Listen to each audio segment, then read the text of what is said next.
dulu orang sebut berkenaan dengan bila sebut tentang embrio ni, orang faham embrio ni sebab tu dia atheist, orang yang tak percaya Tuhan, yang dia faham, dia percaya dengan teori evolusi ni, evolution kan. Dia kata embrio ni dia berasal, dia daripada bahan yang sama. Spesies apa pun embrio dia asas benda yang sama. Tetapi dengan berkembangnya teknologi, mikroskop dan macam-macam, bila orang tengok lebih detail lagi, embrio ni dia ada banyak detail dia berbeza-beza daripada satu spesies kepada spesies yang lain. Sebab tu orang dulu macam Darwin semua ni, dia percaya kepada spesies ni dia asal daripada satu hidupan.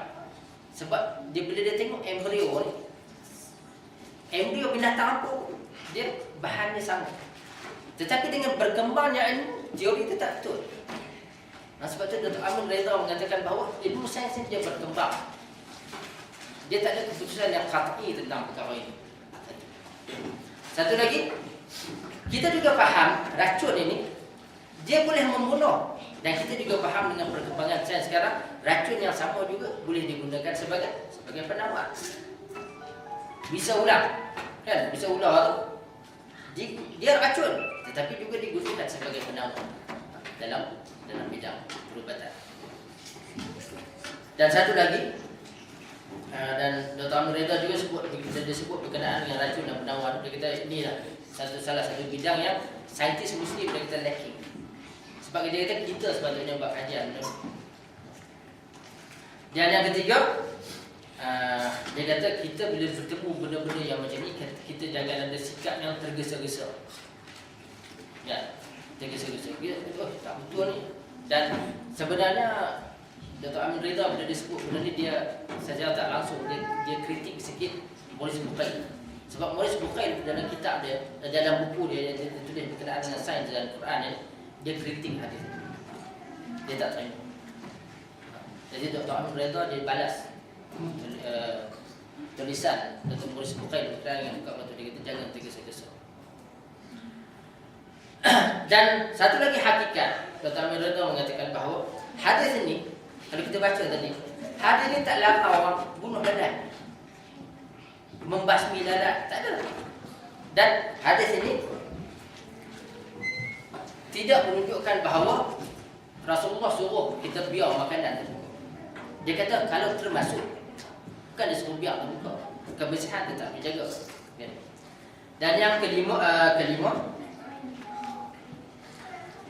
kalau tuan-tuan jadi kepada tuan-tuan, katalah tuan-tuan minum teh, tiba-tiba masuk lalat, tuan-tuan berasa jijik, kan? Rasa aku ni memanglah ada hadis ni, tapi aku nak buat ni puasa.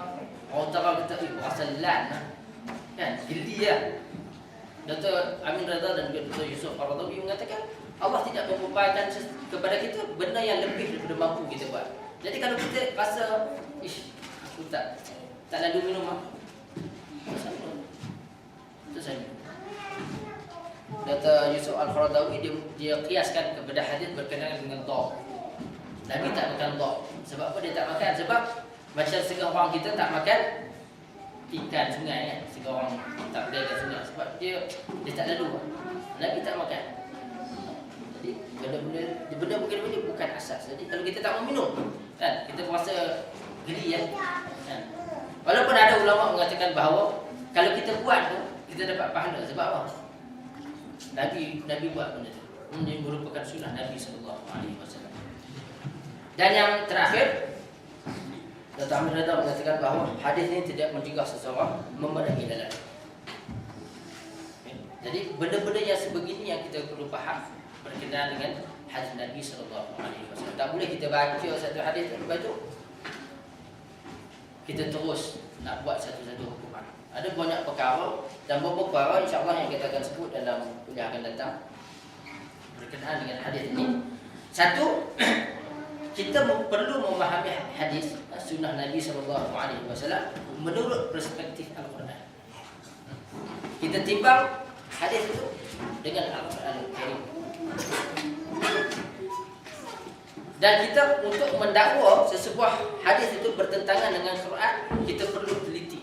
Besok kita akan tengok, kita akan jumpa. Saya bagi insyaallah beberapa contoh. Kita nampak seolah-olah dia bercanggah dengan Quran, tapi bila kita teliti sebenarnya tak ada percanggahan. Lepas tu, untuk membuat satu hukuman, kita menghimpunkan hadis-hadis dalam satu tajuk. Itu kelebihan Sahih Muslim. Kalau kita tengok Sahih Muslim ni, dia mengumpulkan hadis-hadis bukan saja dalam satu tajuk seperti yang dilakukan oleh Imam Bukhari. Imam Muslim juga menghimpunkan hadis itu mengikut kronologi, yang mana dulu, yang mana kemudian, untuk mudah membawa. Salah satu contoh ialah pada mulanya zaman Rasulullah SAW, daging korban dia tak boleh simpan lebih daripada 3 hari. Selepas itu ada hadis yang memasukkan hukum itu boleh simpan lebih daripada 3 hari. Dan para ulama hadis membincangkan berkenaan dengan perkara. Sebab apa? Pada awalnya Nabi tak bagi simpan. Selepas itu dia bagi simpan lebih daripada 3 hari. Jadi kalau orang yang dia tak hati-hati, dia baca tak boleh lebih daripada 3 hari. Sebenarnya ada hadis yang memasukkan hadis. Kita faham. Dan kita kena tahu yang mana datang dulu. Dan dilakukan terjih. Terjih ni penyelarasan. Bila ada percanggahan dan kedua-dua hadis sahih, dilakukan terjih. Contoh hari kita sebut berkenaan dengan, tadi ada orang tanya berkenaan dengan tahiyat. Tahiyat awal. Ya, tahiyat awal hadis sahih. Kita baca sampai selawat. Sampai selawat. Allahumma barik lana. Allahumma barik lana. Allahumma barik lana. Allahumma barik alaina. Kita minta berkat kepada Nabi Muhammad dan juga Nabi Ibrahim. Kita baca sampai habis lah. Kan? Tetapi ada hadis yang sahih juga. Kita baca setakat tasyahud. Tasyahud. Kita baca setakat asyhadu an la ilaha illallah wa asyhadu anna Muhammadan abduhu wa rasuluh. Kita baca setakat situ. Jadi kedua-dua hadis ini sahih, tapi nampak seolah-olah ada percanggahan. Yang ni baca sampai habis, yang ni baca setakat tasyahud sahaja. Para ulama hadis mengumpulkan kedua-dua hadis dan buat perbincangan, buat terjih, mengatakan bahawa Nabi kadang-kadang dia buat begini, kadang-kadang dia buat begini. Sebab kedua-dua hadis itu sahih. Okay. Tetapi tidak ada hadis yang Nabi baca tahiyat awal sampai Allahumma shalli ala Muhammad. Nanti tak tahu lah mana-mana. Kita tengok dalam kitab ni ada orang tanya tadi